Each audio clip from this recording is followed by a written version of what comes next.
En esta ocasión vamos a hacer un repaso de 2 lecciones a la vez. La lección número 7, solo una es la verdadera iglesia, y la lección número 8, el pueblo que Dios tomó para sí. Vamos a comenzar con la lección número 7 del segundo grado de Escuela de Pastoral. Solo hay una verdadera iglesia. Anteriormente se difundía mucho la idea de que todas las religiones son buenas para llegar a Dios. Hoy se difunde la idea de que el ser humano no necesita a Dios e incluso que él mismo es una especie de Dios. Esto es muy importante reconocerlo porque nuestra lección habla de esta parte. Y sí, antes se hablaba mucho de que las religiones todas eran diferentes caminos que llegaban al mismo fin, que era llegar a Dios. Sin embargo, podemos recordar y ver cada doctrina y cada enseñanza de las diferentes religiones se llega a contradecir en algún punto. Si bien todos hablan de amor y de unidad, cuando se habla respecto de cumplir, en el caso de nuestra iglesia, los sacramentos, otros los rechazan. Otras religiones le rehúyen a los sacramentos, a los compromisos, a la santidad, a la comunión de los santos.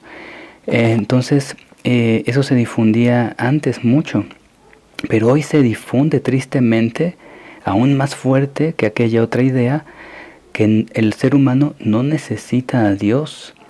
Entonces, este pensamiento de la nueva era ha inundado a las sociedades modernas. El ser humano piensa que él mismo es un Dios y ahora se le busca y se le llama de diferentes maneras. Los que llegan a creer que existe un Dios le dicen de diferentes formas. Le llaman el universo, el todo, el gran arquitecto del mismo universo, pero lo ven como algo lejano, como algo ajeno a nuestra vida. No lo ven como un ser personal que los busca por amor. Todos esos caminos dicen tener la verdad, pero se contradicen, y lo que unos afirman, otros lo niegan. Diferentes religiones y sectas aseguran poseer la verdad. Tanto el budismo como el hinduismo, el sijismo, la misma nueva era, la metafísica, el secreto, etc. Todos proclaman tener la verdad, pero cada uno dice la verdad a su propia manera. La realidad es que solo puede existir una verdad, y solo esa verdad puede ser buena y conveniente. Es muy serio el tema de lo verdadero y de la verdadera religión, porque nuestra alma inmortal es lo que está en medio. Dios no tiene varias verdades que se contradigan y que se dividan, como es el caso de las sectas. La verdad de Dios crea la unidad, y la verdad de Dios es muy lógica. La verdad de Dios es en realidad algo que cuando se medita y se piensa incluso filosóficamente, podemos comprender que tiene toda la lógica, el Evangelio, la Biblia, nuestra religión. La verdadera religión es aquella que pone al hombre en relación con el verdadero y único Dios. Vamos a ver esto otra vez. La verdadera religión es aquella que pone al hombre en relación con el verdadero y único Dios. Las religiones falsas crean una relación falsa con un Dios ficticio, con un Dios que no existe o que ellos han alterado a su manera, a su conveniencia muchas veces, o muchas veces basados en fábulas y en fantasías, incluso en mitología o en inventos también de hombres, ya sea inventos antiguos o inventos incluso modernos. Las teologías modernas son muy extrañas y nos alejan de Dios en lugar de acercarnos a Él, en lugar de unirnos como un cuerpo, en el caso nuestro como la iglesia. Esto implica que las cosas sean de manera del plan eterno de Dios y no a la manera del hombre. Cuando la verdad de Dios está en nosotros, entendemos que no es una idea que nació en los seres humanos, ni de la imaginación del hombre, sino que es el deseo y el plan eterno de Dios, darnos a conocer su voluntad. La historia de la salvación va ligada desde Génesis, Abraham, el pueblo de Israel, los profetas, llegamos hasta Jesucristo, y luego al nacimiento de la Iglesia cristiana, la única que puede asegurar contar con la revelación del verdadero Dios por quien se vive. Hay una sola Iglesia. Cristo quiere que todas las ovejas entren a su redil. El Señor quiere que haya un solo rebaño bajo un solo pastor. Nuestra Iglesia tiene su origen desde hace 2000 años y ha sufrido varios cismas, divisiones y diferentes rebeliones. Muchos se han separado, pretendiendo llevar con ellos la verdad. Por ejemplo, existe la Iglesia ortodoxa, con los etíopes, los griegos y los rusos, los grupos protestantes separados de la raíz del cristianismo, que se rigen por el liberalismo, por ejemplo. El liberalismo es el no someterse a una autoridad y crear sus propias formas de culto sin dogmas ni mandamientos. Es decir, somos libres para hacer las cosas de Dios, pero como nosotros queramos, no como Dios manda, no como Dios dice en su palabra, sino que inventamos nuestra propia forma de culto, como a nosotros nos agrada. Ese es el liberalismo. También existe el institucionalismo. Esto es aceptar una autoridad absoluta, pero no religiosa. Y ellos eligen a quien los va a guiar. Es decir, es una institución humana, regida por humanos, dirigida por los humanos, haciendo a un lado las ideas de Dios, pero pretendiendo servirle a Dios. Puede ser buena la intención de la gente que vive de esta manera en su religión, el institucionalismo, pero no deja de ser un sistema en el que el pensamiento humano está rigiendo, está dirigiendo. Y también existe en esto de las religiones alejadas de la verdad, el jerarquismo, que enseña que solo los apóstoles tuvieron la autoridad de Cristo y que en ellos todos los obispos son iguales sin existir una autoridad universal. Es decir, todo se quedó en el pasado y ahora ya no hay un cuerpo que pueda dirigir, que pueda organizarse y que tenga cabeza, que tenga forma, que tenga cuerpo, sino que se dice aquí que solamente en el pasado los apóstoles podían hacer milagros, podían predicar la palabra como es, pero ya no hay una herencia que ellos pudieron haber dejado, no hay una sucesión apostólica para el jerarquismo. Pero la verdadera Iglesia posee las características que nosotros conocemos. La Iglesia es una, es santa, es católica y es apostólica. ¿Por qué la Iglesia es una? Porque la Iglesia nace del corazón de Dios y la Iglesia nos lleva a la unidad. Por eso la Iglesia es una, no puede estar dividida, porque Dios no está dividido en sí mismo. Aunque la Santísima Trinidad es un solo Dios en 3 personas, Él no está dividido. Él es un solo Dios que quiere la unidad de su Iglesia, por eso es una la verdadera Iglesia. Es santa porque Cristo que fundó la Iglesia es Dios y es santo. La palabra santo significa estar apartado para el servicio de Dios, vivir solo para servir al Señor. Entonces, Cristo es santo porque Él está apartado del pecado, apartado de la maldad, apartado de los vicios de esta vida terrenal y temporal. Por eso la Iglesia debe ser santa, porque Cristo es quien santifica su Iglesia. No es santa la Iglesia porque todos ya seamos santos totalmente, sino porque Cristo que la fundó, Él es santo y Él santifica a su cuerpo que vive en la tierra, que somos nosotros. La Iglesia es católica. La palabra católico significa el que está unido al todo, y esto a la vez significa unido a lo universal. ¿Y qué es lo universal? Dios y su voluntad.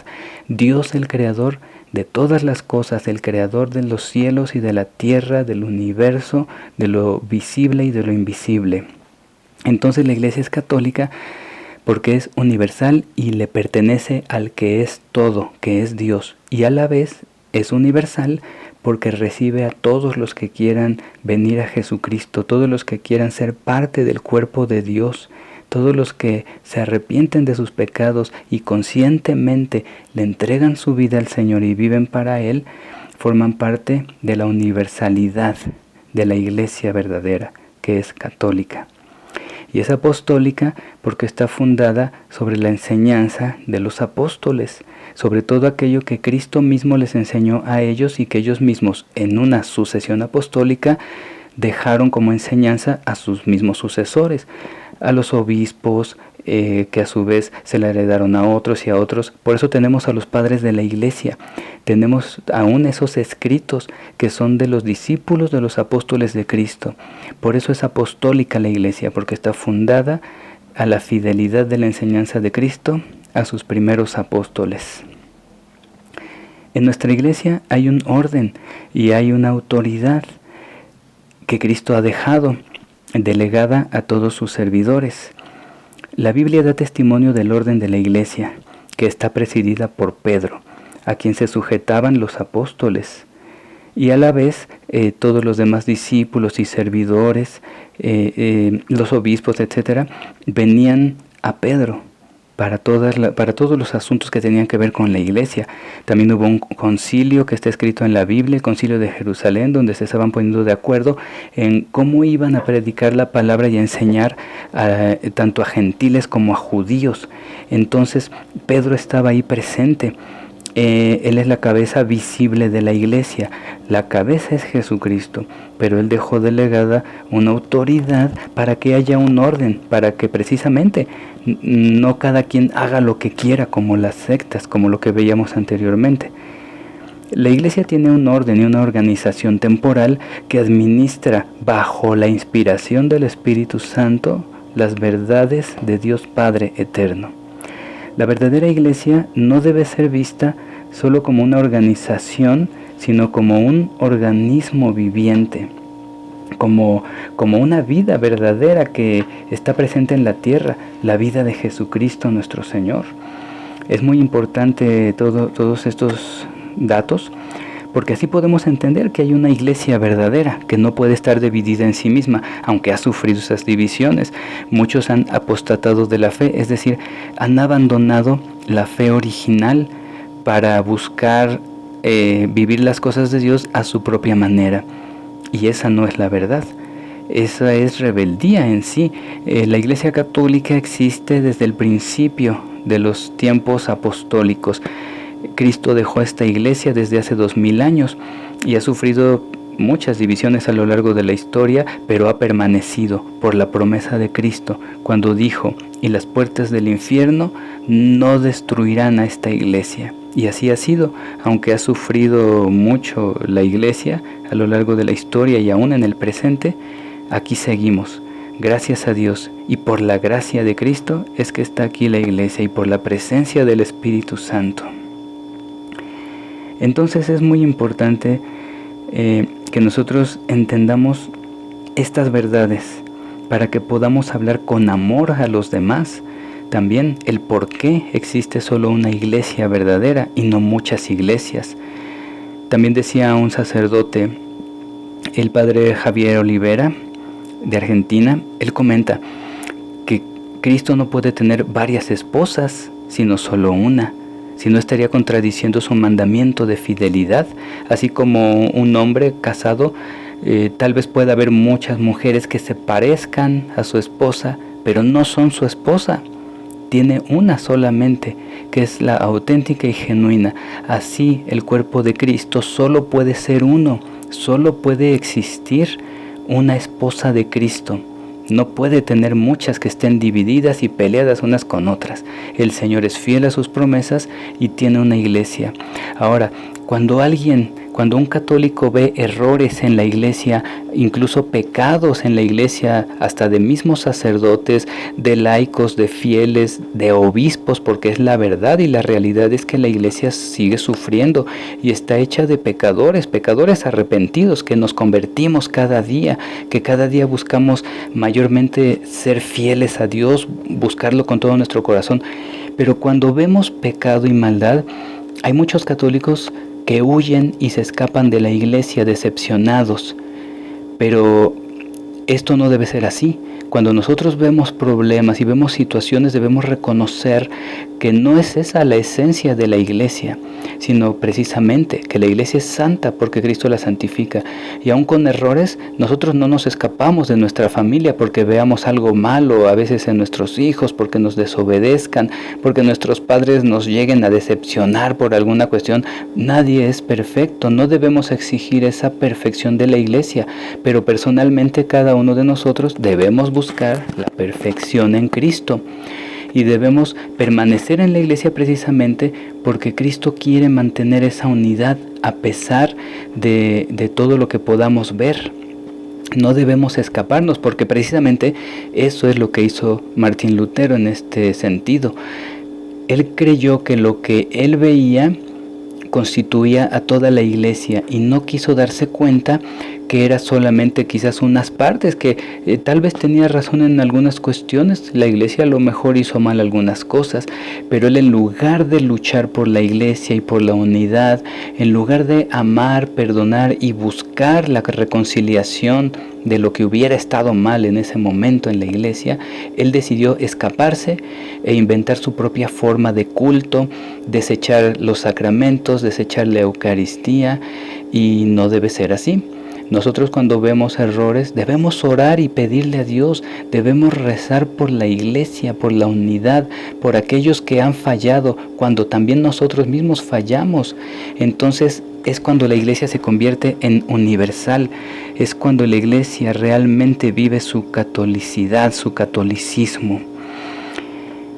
Entonces nuestra lección dice así, resumiendo: solo puede existir una verdadera y única religión, porque Dios es la verdad suprema, y la verdad no puede ser sino solamente una. La única verdadera religión es la religión cristiana, porque Jesucristo, siendo Dios y hombre verdadero, la estableció fundando su única iglesia. La única iglesia de Jesucristo es la católica, porque es la única que posee las 4 notas, es una, santa, católica y apostólica.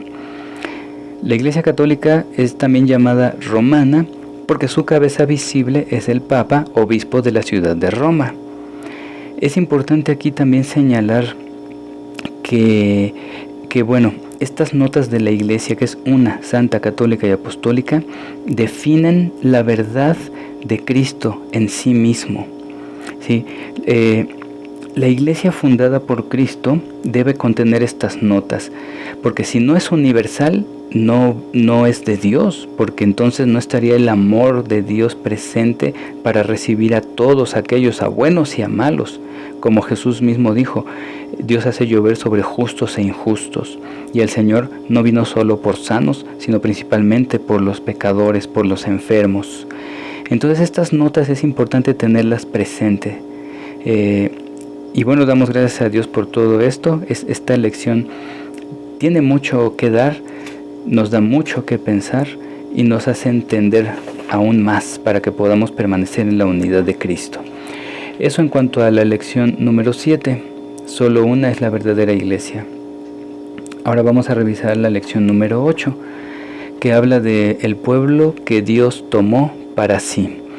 Ya hemos visto que fue designio del Padre que todos los hombres se salven y que la salvación de cada uno no puede darse de forma separada, aislada, sino que tenemos que estar juntos, unidos de una manera comunitaria y universal. A esta inmensa comunidad la llamamos con diversos nombres. Por ejemplo, la lección nos dice que se le llama el reino de Dios, el pueblo de Dios, el rebaño de Jesucristo, que es el buen pastor, la iglesia de Dios. De todos modos, todo esto significa lo mismo: la congregación de todos los que quieren ser salvos, y para ello entran al seno de la Iglesia Universal con ánimo de buscar la salvación que ella le ofrece, como tarea exclusiva suya que su divino fundador Jesucristo le encargara. Entonces, qué importante entender esta parte, que hay un solo pueblo y que Dios eligió ese pueblo para sí mismo, que podemos llamarle de muchas maneras, y a fin de cuentas es el cuerpo de Cristo en la tierra, el cuerpo místico del Señor, que vive aquí animado por el Espíritu Santo, dirigido por la cabeza que es Cristo, que nos lleva a su vez al Padre Eterno. El pueblo que Dios eligió para sí se dio desde la época antigua, desde Abraham. Desde ahí nace la iglesia en realidad. En Pentecostés se da la plenitud como iglesia de Jesucristo llena del Espíritu Santo. Pero en realidad el plan eterno de Dios de salvación viene desde el pasado, como ya habíamos visto en otras lecciones. Abraham es llamado a salir fuera, es decir, a la santidad y a ser iglesia.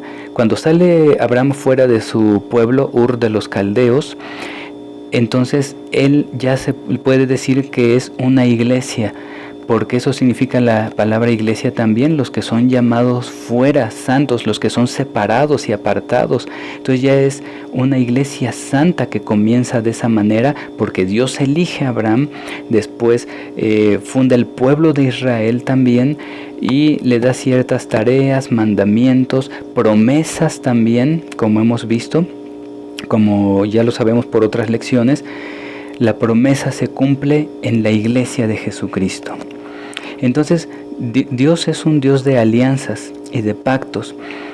Él hace pacto con Abraham y cumple ese pacto hasta nosotros también como iglesia. Él cumple todas las promesas que le hizo a Israel, todo lo que le dijo a Moisés, todo lo que les habló también a los profetas y a los reyes, se va cumpliendo. Las profecías se vuelven realidad en Jesucristo y su culminación viene en Él, en Jesucristo mismo, en su muerte y resurrección, después de lo cual Él funda su iglesia, que somos nosotros. Entonces, nuestra lección habla de la alianza. Y hay un versículo de la Biblia aquí, dice: He aquí que días vienen, oráculo de Yahvé, en que yo pactaré con la casa de Israel y con la casa de Judá una nueva alianza, no como la alianza que pacté con sus padres cuando les tomé de la mano para sacarles de Egipto, que ellos rompieron mi alianza, y yo hice escarmiento en ellos, oráculo de Yahvé, sino que esta será la alianza que yo pacte con la casa de Israel. Después de aquellos días, oráculo de Yahvé, pondré mi ley en su interior y sobre sus corazones le escribiré, y yo seré su Dios y ellos serán mi pueblo. Ya no tendrán que adoctrinar más el uno a su prójimo y el otro a su hermano, diciendo: Conoced a Yahvé, pues todos ellos me conocerán, desde el más chico al más grande, oráculo de Yahvé, cuando perdone su culpa y de su pecado no vuelva a acordarme. San Pablo repite lo dicho por los evangelistas también. Y después de dar gracias, partió el pan y dijo: Este es mi cuerpo que se da por vosotros. Haced esto en recuerdo mío. Asimismo también el cáliz, después de cenar, diciendo: Este cáliz es la nueva alianza en mi sangre. Cuantas veces lo bebiereis, hacedlo en recuerdo mío. Entonces ese nuevo pueblo dice que Cristo lo estableció convocando un pueblo de judíos y gentiles que se unificaran, no según la carne, sino en el Espíritu, y que constituyeran de ese modo el nuevo pueblo de Dios, es decir, la iglesia. ¿Sí? Dice la palabra de Dios: Pues habéis sido reengendrados de un germen no corruptible, sino incorruptible, por medio de la palabra de Dios viva y permanente. Pues toda carne es como hierba, se seca la hierba y cae la flor, pero la palabra del Señor permanece eternamente. Y esta es la palabra, la buena nueva anunciada a vosotros. Esta palabra de la nueva alianza, precisamente, que es el Evangelio, es para todos. Es para aquellos que son llamados a ser pueblo de Dios, a los que Dios llama para sí, en donde ya no hay división entre judíos y no judíos, sino que todos somos en Cristo uno solo, guiados por el mismo Espíritu. Este es el pueblo que Dios eligió para sí, la iglesia. ¿Y por qué es tan importante? Porque así como Israel en el pasado había sido elegido para que Dios mostrara a través de este pueblo su gracia, su amor, sus dones, sus planes para el mundo, su salvación, e Israel hizo lo que debía hacer en su momento, fungió como el pueblo de Dios, y las 12 tribus de Israel buscaban hacer la voluntad de Dios, de repente caían, de repente se alejaban, luego regresaban, pero cumplieron a fin de cuentas su parte.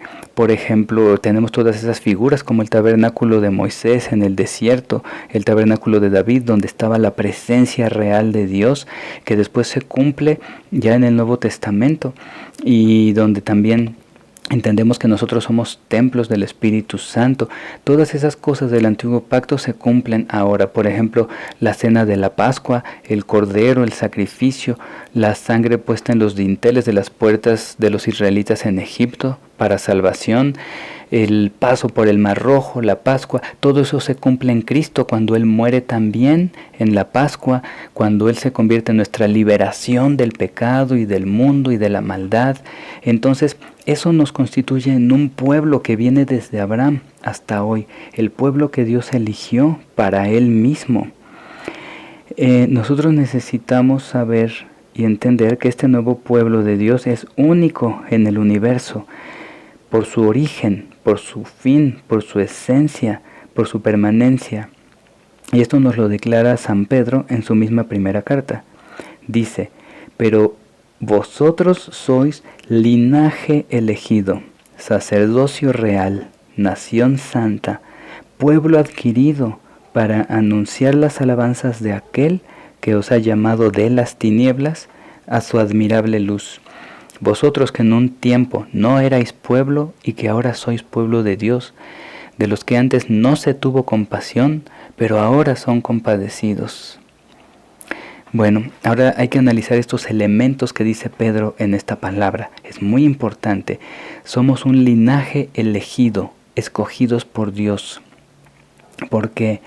Porque así como existían las tribus de Israel, tenían un linaje cada una de ellas. Por ejemplo, Jesucristo pertenece a la tribu de Judá, es heredero del rey David, es un linaje real, escogido por Dios para la realeza.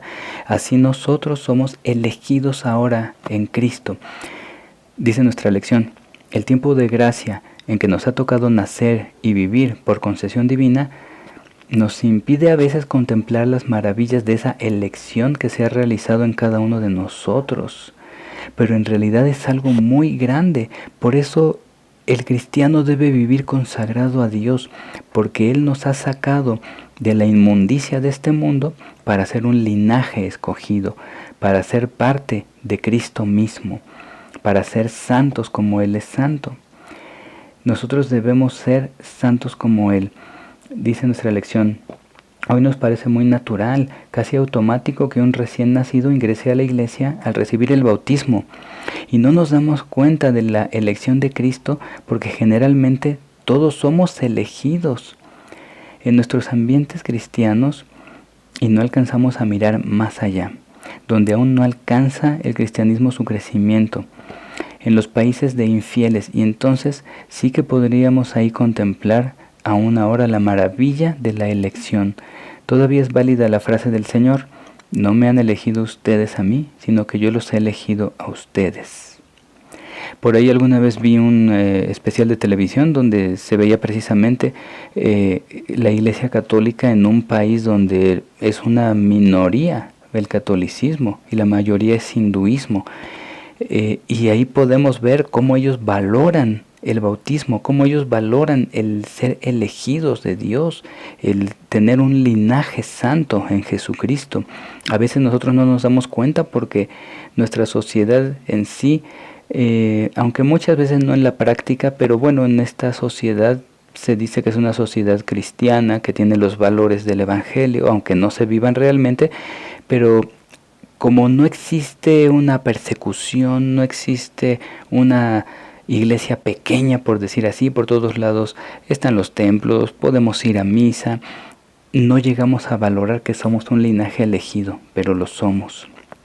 Ahora, también somos un sacerdocio real, ese es el fin, que somos un sacerdocio real. ¿Cuál es la función de un sacerdote? Consagrar el mundo a Dios, consagrar su vida a Dios, orar por los demás, pedir por los demás, interceder por el pueblo. Esto es lo que hacían los sacerdotes del Antiguo Testamento. Ellos entraban al lugar santo a ofrecer a Dios el incienso. Ellos iban a ofrecer las oraciones de arrepentimiento del pueblo. Había el sacrificio de los corderitos, tenían que lavarse las manos en el lavacro o lavatorio, después ingresaban a este lugar santo y solo una vez al año un sacerdote, el sumo sacerdote, entraba al lugar santísimo. Este sacerdote tenía que entrar ahí purificado, limpio, porque si no, entonces él moría en la presencia de Dios, que es ahí donde estaba el arca de la alianza, el arca del pacto.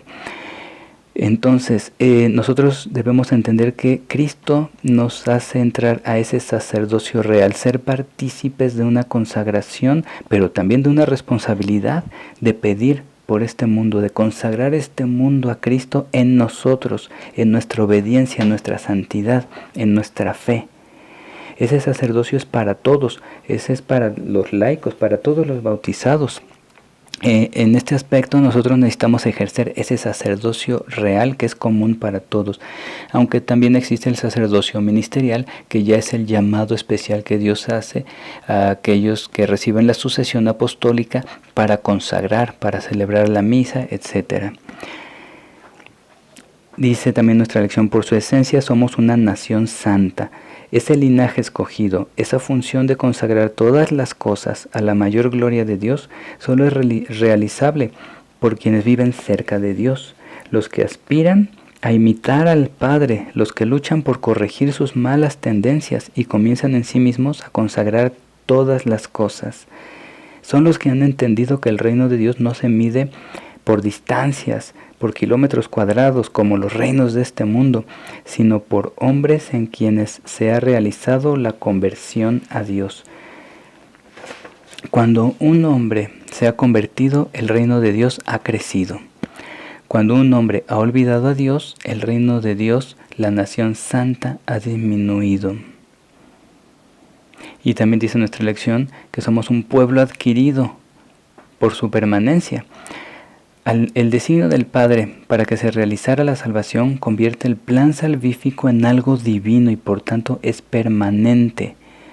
Es permanente, un pueblo que es adquirido, que ya le pertenece a Dios, que ya no debe salir de su presencia, que ya está en el cielo aunque todavía estemos en la tierra. Ya que Dios es invariable en sus decisiones, entonces somos un pueblo ya perteneciente a Dios, y así es como debemos mirarnos, así es como debemos actuar y consagrarnos. Debemos vivir en la naturaleza de los hijos de Dios porque somos adquiridos por el precio de la sangre de Jesucristo. Él nos adquirió con su sacrificio, con su dolor, con su pasión, con su muerte en la cruz, derramando su sangre y siendo literalmente destrozado su corazón por amor a nosotros. Y también resucitó para poder dar fin a esa adquisición de nuestras almas, para sellar el designio de que ya somos suyos y solamente suyos. Nosotros debemos valorar en esto la cruz de Jesucristo y debemos identificarnos con ese sacrificio eterno cada vez que asistimos a la misa y que participamos del banquete eucarístico, porque no vamos nosotros a escuchar misa, sino que vamos a participar de la misa, a participar de la Eucaristía, a participar de la adoración celestial que se hace presente en cada misa. Esto es muy importante. Somos un pueblo adquirido, pertenecemos a Dios y dice la Biblia, están en el mundo, pero ya no son del mundo. Ahora pertenecen a Cristo porque hemos sido ya trasladados al reino de Dios por la fe y en lo espiritual. Nosotros pertenecemos a Cristo. Somos pueblo adquirido por Dios para mostrar sus virtudes, su gracia y su amor en esta tierra. Así que nosotros somos constituidos pueblo de Dios como iglesia en esta tierra, santificados en Cristo, y necesitamos permanecer unidos, como decía la lección anterior.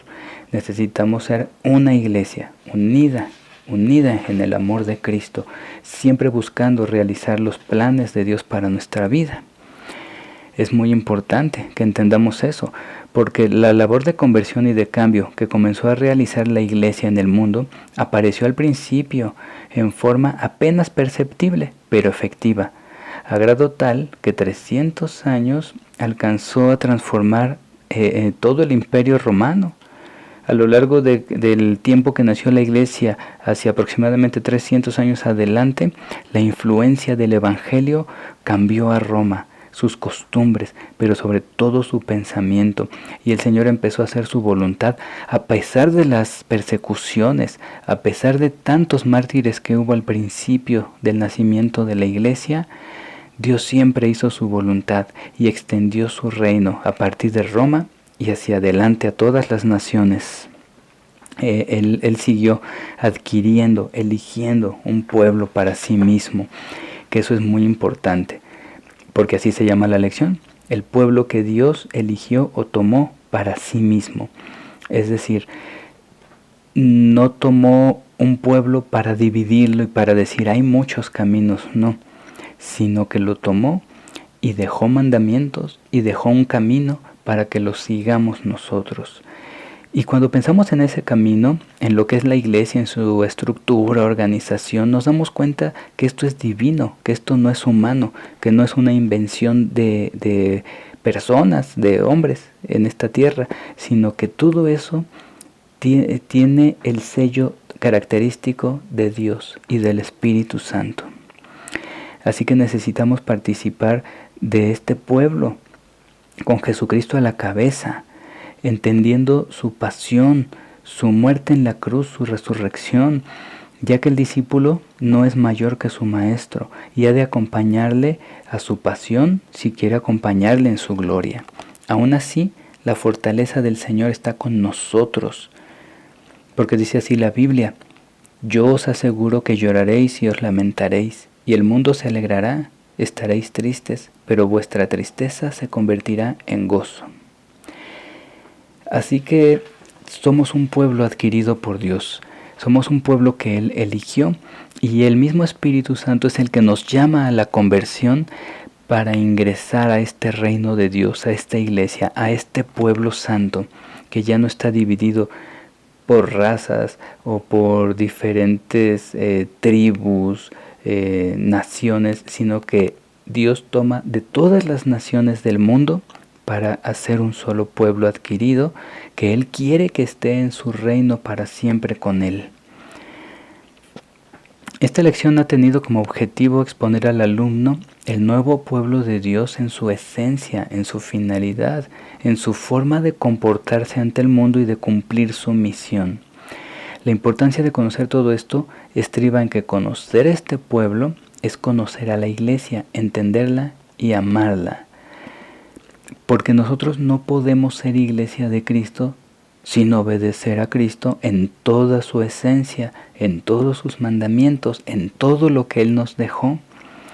Entonces, en esta lección se habla a profundidad de esto, de por qué somos y cómo somos iglesia.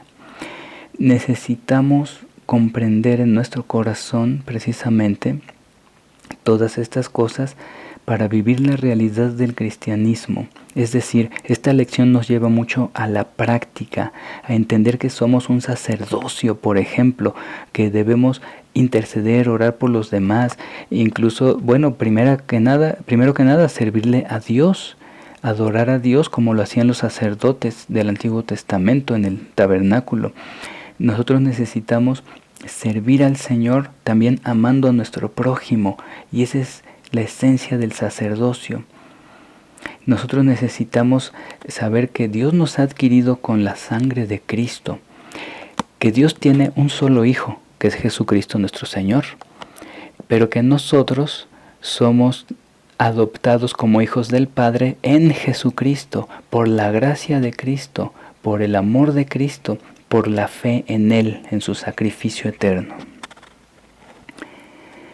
Entonces el resumen de nuestra lección dice: el nuevo pueblo de Dios recibió del pueblo de la alianza antigua la misión de ser testigo ante el mundo del plan de la salvación. El pueblo de la nueva alianza es el pueblo de la realización, como el pueblo de la antigua alianza fue el pueblo de la promesa. El nuevo pueblo de Dios, la iglesia, es, según San Pedro, por su origen, un linaje escogido, por su fin, un sacerdocio real, por su esencia una nación santa y por su permanencia un pueblo adquirido por Dios. Solo pertenece a este pueblo el que ha sido reengendrado por el bautismo en el agua y el Espíritu Santo. Entonces, ¿cómo vamos a vivir de aquí en adelante sabiendo estas cosas?